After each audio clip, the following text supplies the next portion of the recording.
안녕하세요. 축구 전문 기자 한준입니다. 2022 카타르 월드컵 11월에 열리는 사상 첫 겨울 월드컵을 앞두고 6월 A매치 정말 초호화 일정이 예고되고 있죠. 브라질의 내한을 포함해서 남미팀과 3연전 그리고 아르헨티나와의 경기까지 예상이 됐었는데 아르헨티나전이 무산된 이후 마지막 경기가 어떻게 되는지에 대해서 날짜가 다가오고 있는데 결정되지 않다 보니까 많은 분들이 답답하시고 궁금하셨을 것 같습니다. 그 상대팀이 오늘 결정됐습니다. 바로 아프리카의 강호 이집트인데요. 흥미로운 것은 바로 이집트에 모하메드 살라 선수가 있다는 것입니다. 2021-2022 시즌 한국 대표팀의 주장인 손흥민 선수가 프리미어리그 득점왕을 차지했는데 공동 수상한 선수가 바로 이집트의 주장인 살라 선수죠. 즉 우리 안방에서 한국에서 손흥민 선수와 살라의 직접 맞대결을 펼치는 경기를 볼 수 있게 됐다는 것입니다. 대체 어떻게 된 일인지, 그리고 이집트는 어떤 팀인지, 그리고 이번 A매치 4연전에 한국 대표팀은 어떤 면모로 나서게 될 것인지, 여기에 또 하나 살라 선수가 마치 이 한국과의 경기를 언지를 받은 것이냐 손흥민 선수에게 별도의 메시지를 보낸 것이 확인이 됐거든요. 이런 모든 이야기까지 총정리해드리겠습니다. 2002년 한일 월드컵 20주년입니다. 4강 진화를 이룬 지 20주년을 맞이해서 대한축구협회가 많은 행사도 기획했고 페스티벌도 열리고 있고 거스 히딩크 전 감독도 한국을 방문해서 한국 팬들과 오랜만에 만남의 시간을 갖고 있는데요. 그와 동시에 2022년 카타르 월드컵에 대한 준비 작업도 매우 중요합니다. 결국에는 가장 큰 핵심은 친선 경기 A매치인데요. 6월 2일 목요일 저녁 8시에 서울 월드컵 경기장에서 브라질과의 경기가 열리고요. 5월 25일 저녁부터 이미 티켓 예매가 실시되고 있죠. 그리고 6월 6일 월요일 저녁 8시에 칠레와 대전 월드컵 경기장에서 두 번째 친선 경기 이어지고 6월 10일 금요일 밤 8시에는 파라과이전, 그리고 6월 14일에 마침내 이집트와의 경기가 서울 월드컵 경기장에서 저녁 8시에 열릴 것이 유력합니다. 아직 최종 공식 발표는 나오지 않았지만 이미 양국 간의 합의가 끝난 것으로 밝혀졌는데요. 일단 이 소식은 대한민국의 통신사, 국가기관 통신사인 연합뉴스에서 보도했고 또 축구 쪽에 정통한 네트워크를 갖고 있는 안홍석 기자가 보도를 했기 때문에 신빙성이 아주 높고 거의 오피셜, 거의 거피셜에 가깝다고 볼 수 있겠습니다. 손흥민 대 살라가 상한벌에서 리턴 매치를 펼친다. 이집트와 평가전이 확정됐다는 내용인데요. 이집트는 어떻게 오게 됐냐? 사실 이번 6월 A매치 기간 동안은 전 세계적으로 이제 각 대륙별 리그인 네이션스 리그가 열리다 보니까 유럽 팀들을 이제 평가전으로 초청하기가 어려워졌고 북중미도 네이션스 리그를 전개하다 보니까 이 팀들도 데려올 수가 없게 됐어요. 그래서 네이션스 리그가 운영되지 않고 있는 남미, 아프리카, 아시아 이런 팀들끼리만 거의 경기를 할 수가 있는 상황이 됐는데, 물론 북중미 네이션스 리그는 이번에 경기 일정이 아주 많지 않다 보니까 일부 남미 팀들이 친선 경기를 잡는 그런 상황들이 나오고는 있거든요. 그런 가운데 한국 같은 경우는 이제 월드컵 본선에서 아프리카 팀인 가나를 만나기 때문에 아프리카 팀과 평가전을 추진한 것 같습니다. 아프리카 팀들 같은 경우에 이번 6월 달에 아프리카 네이션스컵 예선이 열려요. 당장 지난 이제 2월 달에 아프리카 네이션스컵 결승전이 있었고 우승팀이 가려졌는데 아시다시피 코로나19 팬데믹 때문에 연기돼서 올해 열렸던 것입니다. 원래는 2021년에 열렸어야 하는 대회였고 다음 대회가 2023년에 본선을 치르기 때문에 이번 예선전이 본격적으로 이제 진행이 되는데요. 이집트 대표팀 같은 경우에는 일단 월드컵 본선에 아쉽게 탈락을 했죠. 아프리카 예선 플레이오프에서 세네갈과의 경기에서 이제 승부차기로 탈락을 하게 됐습니다. 그리고 다시 이어지는 일정은 아프리카 네이션스컵 예선전인데요. 이집트 대표팀은 6월 3일 금요일 한국 시간 새벽 4시에 기니와 홈 경기를 치르고요. 6월 10일 새벽 1시에 에티오피아와 원정 경기, 이 두 경기밖에 일정이 없어요. 말씀드렸듯이 이번 6월 A매치는 최대 4경기를 칠 수 있도록 국제축구연맹이 A매치 캘린더를 잡았고 유럽 네이션스 리그도 총 4경기를 치르는 정말 빡빡한 일정들이 이어지다 보니까 다른 월드컵을 준비하는 팀들도 4경기를 다 채워서 최대한 많은 경기를 해서 수익도 내고 또 경기력도 끌어올리는 그런 시간들로 보내고 있거든요. 피파의 규정에 따르면 한 A매치 기간 안에 최대 2개의 대륙에서만 경기를 할 수 있습니다. 아프리카 예선 때문에 아프리카에서 경기를 치르는 이 아프리카 팀들은 다른 대륙으로 한 번 이동을 할 수가 있는데 그렇기 때문에 이번에 한국에서 이집트를 초청할 수 있게 됐고요. 그리고 이제 이집트 입장에서는 아프리카에서 한국으로 넘어오는 것이 이제 꽤 긴 시간이 걸리긴 해도 다른 팀들이 4경기나 치르는데 이집트는 2경기밖에 안 치르기 때문에 이제 한 경기 정도를 더 이동해서 치르는 것은 체력적으로 큰 문제가 되지 않을 것이다. 이렇게 보고 있어요. 6월 3일 경기와 6월 10일 경기도 일주일의 텀이 있고 그 뒤에 이제 6월 14일에 경기를 한다는 것은 아프리카의 시간으로는 6월 9일에 경기를 하는 것이니까 바로 이동해서 아무리 늦어도 6월 11일까지는 한국에 들어올 수 있으니 이틀 정도 충분히 한국에서 경기를 준비하고 한국과의 경기를 치를 수 있는 그런 상황이라고 할 수 있겠습니다. 이집트와의 경기가 이루어진 배경, 좀 상세한 내용을 좀 전해드리려고 하는데요. 일단 아르헨티나, 리오넬 메시의 내한이 굉장히 기대가 됐고 유력하다라고 얘기가 됐었어요. 브라질도 그렇고 이제 아르헨티나도 그렇고 한국에 와서 아시아에 와서 경기를 하려고 했던 이유는 브라질과 아르헨티나가 6월 달에 이제 맞대결을 펼치기로 했던 계획이 있었기 때문이고 그 경기를 호주에서 하기로 했기 때문이고요. 또 호주에서 경기를 한다는 것 자체는 아까 말씀드린 그 규정에 의해서 피파의 규정에 의해서 아르헨티나가 코파 아메리카 우승을 차지하면서 남미 챔피언 자격으로 6월 1일에 유로 2020에서 우승한 유럽 챔피언 이탈리아와 영국 런던 웸블리 경기장에서 경기를 하기로 했거든요. 근데 유럽에서 경기를 하고 호주에서 경기를 한다면 호주에서 경기를 했을 때 이제 다음 경기를 잡으려면 아시아에서만 경기를 해야 돼요. 호주가 아시아 축구 연맹에 속해 있기 때문이죠. 그래서 아르헨티나는 한국이나 일본과 경기를 알아볼 수밖에 없었는데 일정적으로 이게 좀 잘 맞지 않아서 한국전만 추진이 됐었어요. 그런데 이제 아르헨티나가 그 브라질과의 호주에서의 경기를 취소할 수 있게 되면서 다른 팀들과 아예 다른 대륙 유럽에서 경기를 계속 치르는 것으로 일정을 바꾸게 됐고 그래서 한국과의 경기가 취소됐습니다.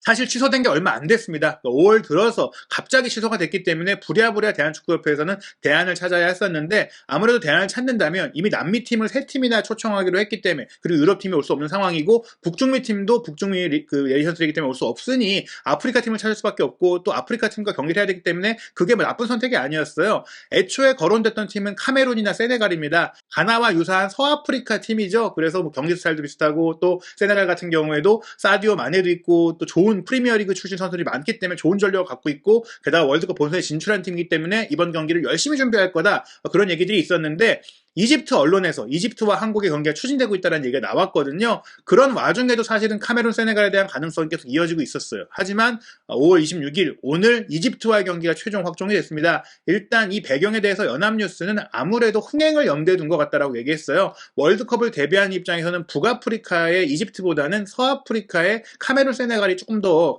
적합한 상대인데 아무래도 이집트에 살라가 있다는 점, 손흥민과 살라의 맞대결을 한국에서 볼 수 있다는 점이 대중의 관심과 인기를 높일 수 있고 경기장 매진이라든지 각종 이제 행사에 있어서 도움이 될 거라고 생각을 했기 때문에 이집트전을 취재했다. 뭐 이런 얘기입니다. 뭐 그렇다고 하더라도 이집트도 이번에 월드컵 본선전을 아쉽게 탈락했고 지난 2028년 러시아 월드컵 본선에도 올랐고 최근에 이집트 축구의 전성시대인데다가 살라 선수를 포함한 좋은 선수들이 또 유럽의 빅리그에서 뛰고 있기 때문에 이집트 역시 뭐 좋은 또 경기 상대라고 볼 수가 있겠습니다. 그렇다면 이번 A매치 4연전에 나서는 한국 대표팀의 명단은 어떻게 되는지 살펴보겠습니다. 지난 월요일에 이제 공식 발표가 됐었는데요. 이번에 아쉽게도 부상으로 오지 못한 선수들이 꽤 있다는 점 한국에서 아쉬운 부분이 있습니다. 주전 중앙 공격형 미드필더인 이재성 선수, 마인츠에서 활약하고 있는 이재성 선수가 부상 때문에 뛸 수가 없고요. 또 수비 라인에는 핵심이라고 할 수 있는 페네르바체의 김민재 선수가 오른쪽 복숭아뼈 수술로 인해서 2주 가까이 재활을 해야 돼서 이번 경기에 소집되지 못했고요. 그 다음으로 이제 지난해 도쿄올림픽에 와일드카드로 참가를 했고 또 대표팀에서 꾸준히 활약해왔던 수비수 박지수 선수도 부상 때문에 이번 경기를 뛸 수 없다 보니까 수비 라인에 조금 이탈 점은 있어요. 하지만 그렇다고 하더라도 한국 대표팀의 면면 나쁘지 않은데요. 일단 공격진은 보르도의 황의조 선수 그리고 최근 정말 9번 공격수로서 각광받고 있는 김천상무의 조규성 선수가 변함없이 뽑혔고요. 미드필드 라인 전체적으로 살펴보면요. 김천상무의 권창훈 선수와 고승범 선수, 강원FC의 김동현 선수가 새롭게 발탁이 됐고 전북현대로 이적한 김진규 선수, FC서울의 나상호, 전북현대의 백승호, 그리고 토트넘 허스퍼의 손흥민, 전북현대의 송민규, 알사드의 정우영, 프라이부르크의 정우영, FC서울에 온 황인범 선수, 울버햄튼의 황희찬 선수입니다. 대체적으로 대표팀에 계속 뽑혀왔던 선수들인데 새 얼굴이 이제 좀 들어왔죠. 아무래도 분데스리가 무대에 진출했다가 부상 때문에 많은 기회를 얻지 못했고 현재도 부상 중인 이동경, 이동준 선수도 역시 빠져있다 보니까 이동준, 이동경, 이재성이 빠진 자리에 새로운 얼굴들이 들어왔다 이렇게 보시면 될 것 같고요. 수비라인은 권경원, 김문한, 김영권, 김진수, 김태환, 박민규, 이용, 정승현, 조유민, 홍철 선수인데 조유민 선수가 아무래도 수비라인의 이탈 자원 김민재, 박지수 선수가 나란히 빠지면서 새롭게 발탁이 됐고 또 메이저리그 미국에서 활동을 하던 김문한 선수가 전북현대로 와서 대표팀 경쟁을 하기 위해 이제 벤투 감독에게 많은 모습 보여주고 있고 결국에는 대표팀에도 복귀를 하게 됐습니다. 골키퍼 포지션은 주전인 김승규 선수와 조현우 선수 외에 김동준, 송범구 선수 이 4명이 꾸준히 발탁이 되고 있는데요. 포진도로 살펴보면은 한국 대표팀이 4-1-4-1을 쓴다고 볼 수 있겠죠. 4-1-4-1, 4-3-3 이렇게 볼 수가 있는데 손흥민, 황의조, 황희찬 이 3명이 주전 3투비라고 볼 수 있겠고요. 다만 조규성 선수가 정통 9번 역할로 포스트 플레이를 더 잘해주고 있다 보니까 황의조 선수의 백업이 아니라 황의조 선수와 다른 장점을 가지고 경쟁을 하고 있는 수준으로 올라왔다 이렇게 볼 수가 있고요. 손흥민, 황희찬은 확실히 주전이고 이 자리를 프라이부르크의 정우영이라든지 전북현대의 송민규가 좀 노리고 있고 백업 자원들 중에서는 이제 가장 부지런히 뛰어주고 꾸준히 벤투 감독의 신임을 받았던 나상호 선수가 이제 교체 자원으로 가장 먼저 들어갈 수 있고 혹은 주전 경쟁도 황희찬 선수와 할 수 있는 선수다 이렇게 볼 수가 있겠고요. 미드필드 라인은 황인범 선수가 벤투호의 황태자죠. 그리고 권창훈 선수 역시 꾸준히 주전으로 뛰고 있고 알사드의 정우영은 원볼란치 포지션에서 절대적인 부동의 주전이고요. 백업 자원으로 김진규, 백승호, 고승범, 김동현 선수가 있는데 김진규와 백승호 선수가 조금 더 기회를 받을 것으로 보이고요. 포백 라인은 김진수, 김영권, 권경원, 이용 선수인데 김진수 선수가 이제 햄스트링 부상에 좀 논란이 있었거든요. 초기 일정에는 홍철 선수가 나올 가능성이 있습니다. 수원FC의 박민규 선수도 최근에 깜짝 발탁이 계속 되고 있는데 아직까지는 경험을 쌓아야 할 것 같고요. 오른쪽은 이용 선수가 주전이고 김태환, 김문환 선수가 도전자고요. 김영권 선수는 수비 라인의 핵심인데 이 자리 권경원 선수가 원래 왼발 센터백이니까 같이 볼 수 있었지만 이번 경기는 김민재 선수가 뛸 수 없다 보니까 김영권, 권경원이 주전으로 나서고 조유민, 정승현 선수는 아마 교체 투입이라든지 이런 것들을 기대해야 될 것 같고요. 골문은 김승규 선수가 주전인 상황입니다. 이집트 대표팀 살라는 아는데 나머지 선수는 누가 있냐 많이 궁금하실 것 같은데요. 살라 선수 외 가장 유명한 선수는 토트넘과 아스널의 북런던 더비에서 상대를 했던 손흥민 선수가 맞대결을 했었던 아스널의 모하메드 엘네니 선수가 미드필드 라인의 핵심 선수고요. 공격 라인은 유로파가 좀 있어요. 터키의 강호인 갈라타사라에서 뛰고 있는 모하메드 선수가 있고요. 또 독일의 슈투트가르트에서 뛰는 마르무시 그리고 또 이스탄불 바샥쉐이르에서 뛰고 있는 터키 리거 트레제게 선수가 있습니다. 이 선수가 어렸을 때 트레제게와 비슷한 그 플레이를 보여가지고 별명이 트레제게였는데 아예 이름까지 등록명도 트레제게로 하고 있는 선수입니다. 카타르 월드컵 예선전에서 이집트가 이제 마지막에 탈락을 하면서 한국 팀에는 악연이 있는 이란 대표팀 감독이었던 카를로스 케이로스 감독이 이제 계약이 끝나고 이제 떠나게 됐어요. 그런 부분들이 아마도 이제 이집트 대표팀의 포진도를 어떻게 예상하기가 좀 쉽지 않은 상황이 됐는데 일단 현재까지 이집트는 4-3-3 포메이션을 썼고 트레제게, 마르무시, 살라가 3톱, 살라 선수가 이제 리버풀에서 마찬가지로 오른쪽 측면 공격수로 뛰고 있고 엘레니가 3명의 미드필더 중에 중앙 지역에서 핵심적인 역할을 하고 있는 그런 포진이고요. 케이로스 감독이 떠나면 지금 이집트 출신인 에합 갈랄 감독이 팀을 새롭게 맡았고 이번에 새롭게 팀을 정비하는데 한국과의 경기를 하기 전에 아프리카 네이션스컵을 치르고 오기 때문에 어느 정도는 팀이 정비돼서 올 거라고 생각이 들고요. 이집트 리그에서 많은 경험 또 많은 강팀들이 이끌었기 때문에 결코 무시할 수 없는 이집트라고 할 수 있겠습니다. 그런 가운데 살라 선수가 깜짝 메시지를 남겨서 많이 화제가 됐어요. 살라 선수가 자신의 공식 트위터 계정을 통해서 로이터 통신이 전격 영상으로 보도한 손흥민 선수의 귀국 현장 인천국제공항에 들어와서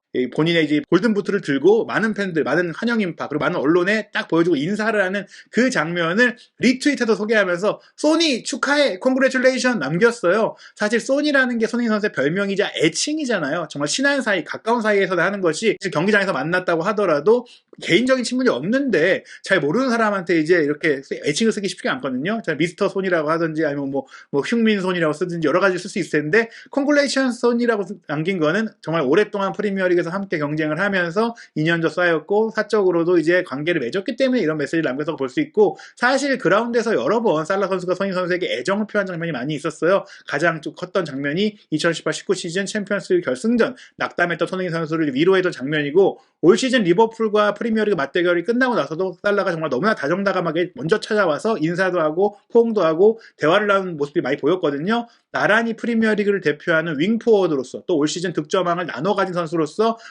서로가 얼마나 좋은 우정을 선의의 경쟁을 하는지 그런 것들을 보여줬고 살라 선수가 이번에 득점왕을 나눠 갖게 됐지만 얼마나 또 손흥민 선수를 진심으로 축하하고 이런 개인적인 욕심을 내는 게 아니라 손흥민 선수와 이제 동업자로서 프로의 동료로서 이런 모습을 보이는 것을 알 수 있고 살라 선수가 이제 한국에 오게 됐기 때문에 그걸 알고 남긴 게 아닌가 이런 생각이 들 정도로 발표가 나기 몇 시간 전에 나온 트위터 메시지였거든요. 아마 손흥민 선수도 이 메시지를 봤을 것이고 이번에 살라 선수가 한국에 오게 되면 또 맞대결을 하면서 정말 친선 경기답게 훈훈한 경기 또 높은 수준의 득점 맞대결이 펼쳐지지 않을까 싶습니다. 그리고 사실 이집트와의 경기도 경기지만 가장 먼저 다가올 경기가 브라질전이잖아요. 이집트와의 경기가 발표된 5월 26일에 브라질 대표팀이 들어옵니다. 6월 2일에 경기하는데 무려 일주일이나 앞서서 브라질 대표팀이 들어오는데요. 물론 챔피언스리그 결승전에 참가하는 레알 마드리드와 리버풀의 일부 선수들은 못 들어오지만 나머지 선수들과 치치 감독이 모두 들어온다. 특히 네이마르가 포함돼서 온다. 와서 미리 몸도 이제 시차 적응도 하고 훈련도 하고 또 한국을 둘러볼 것 같아요. 그만큼 이제 한국과의 경기를 신경 쓰고 온다는 느낌이 있는데요. 이번에 오는 브라질 대표팀은 그야말로 초호화 멤버입니다. 사실 한국도 브라질도 나이키의 스폰서를 받다 보니까 또 일본이 많이 브라질을 또 초청했던 이력이 있다 보니까 우리가 브라질과의 친선 경기를 꽤 자주 했어요. 뭐 사실 1995년에도 하고 97년, 99년 그리고 2000년 월드컵 끝나고 나서도 브라질이 와서 우리가 경기를 했었고 가장 가깝게는 2013년에 그러니까 브라질 월드컵을 1년 앞두고 또 우리가 경기를 했던 적도 있잖아요. 그때도 좋은 멤버들이 왔었는데 이번 멤버가 정말 그야말로 화려합니다. 일단 공격진만 거의 뭐 엄청나게 많은 선수들이 오게 되는데 네이마르를 비롯해서 맨시티의 가브리엘 제주스, 에버튼의 히샬리송, 레알 마드리드의 비니시우스 주니오르, 리즈 유나이티드의 떠오르는 선수, 바르셀로나 이적설이 나오고 있는 하피냐, 그리고 아틀레티코 마드리드의 마테우스 쿠냐, 레알 마드리드의 후드리구, 아스날의 가브리엘 마르티넬리까지 이 중에서 주전은 네이마르, 뭐 히샬리송, 비니시우스 뭐 이런 선수들을 볼 수 있겠는데 제주스까지 포함해서요. 비니시우스는 아무래도 챔피언스리그 결승 치르고 오기 때문에 조금은 나머지 선수들이 기회를 받지 않을까. 네이마르, 뭐 히샬리송, 뭐 제주스 뭐 이런 선수들이 뛰지 않을까. 하피냐 뭐 이런 선수들이 뛰지 않을까 싶고요. 미드필드 라인도 정말 빵빵합니다. 필리페 쿠티뉴를 포함해서 까세미루, 파케타, 파비뉴, 프레드 그리고 뉴캐슬의 극적인 그 대후반기 대반전을 이끈 브루노 기마랑스와 팔메이라스의 이제 브라질 리그 유망주인 다닐루까지 오게 되는데요. 역시 카세미루 선수와 파비뉴 선수가 챔피언스리그 결승을 치르고 오는데 둘 다 수비형 미드필드이기 때문에 둘 중에 한 명 정도는 최소한 선발 출전을 할 것 같고 프레드, 쿠티뉴 이렇게 뭐 파케타 이런 선수들이 번갈아서 나올 수 있는데 뭐 기마랑스가 나올 수도 있어요. 뭐 어느 조합을 해서 나오더라도 브라질은 강력하다 이렇게 볼 수가 있겠고요. 수비 라인과 골키퍼 라인도 엄청납니다. 일단 골키퍼는 리버풀의 알리송과 맨시티의 에데르송이고요. 수비 라인은 정말 백전노장인 바르셀로나의 다니 알베스, 첼시의 티아고 실바, 파리 생제르맹의 마르키뉴스, 유벤투스의 다닐루가 있고요. 레알 마드리드의 에데르 밀리탕이라든지 또 풀백 포지션에는 맨유의 레프트백 알렉스 텔레스도 있습니다. 아스날의 가브리엘 마갈량이스도 A매치 데뷔전을 노리고 있는데요. 이렇게 모든 포지션에 있어서 초호화 멤버가 한국에 오기 때문에 이번 경기 너무나 기대되는 경기고 너무나 수준 높은 경기가 기대되고 브라질이 말씀드린 대로 일주일 전에 입국을 했기 때문에 최상의 컨디션으로 이번 경기를 치를 수 있어서 경기장 보시는 분들도 뿐만 아니라 TV로 보시는 분들도 굉장히 흥미로운 경기 보시게 될 것 같습니다. 카타르 월드컵 데뷔한 초호화 평가전 세계 최고의 공격수로 우뚝 선 손흥민 선수뿐만 아니라 네이마르, 살라까지 우리가 안방에서 볼 수 있는 엄청난 기회 이번 6월 A매치의 대경기 모든 소식 역시 한준TV에서 독점 정보 및 비하인드 스토리 생생한 분석과 해외 반응까지 모두 준비하고 있겠습니다. 새로운 한준TV에서 올라올 영상들 놓치지 않으려면 구독, 좋아요, 알림 설정 꼭 부탁드리겠습니다. 감사합니다.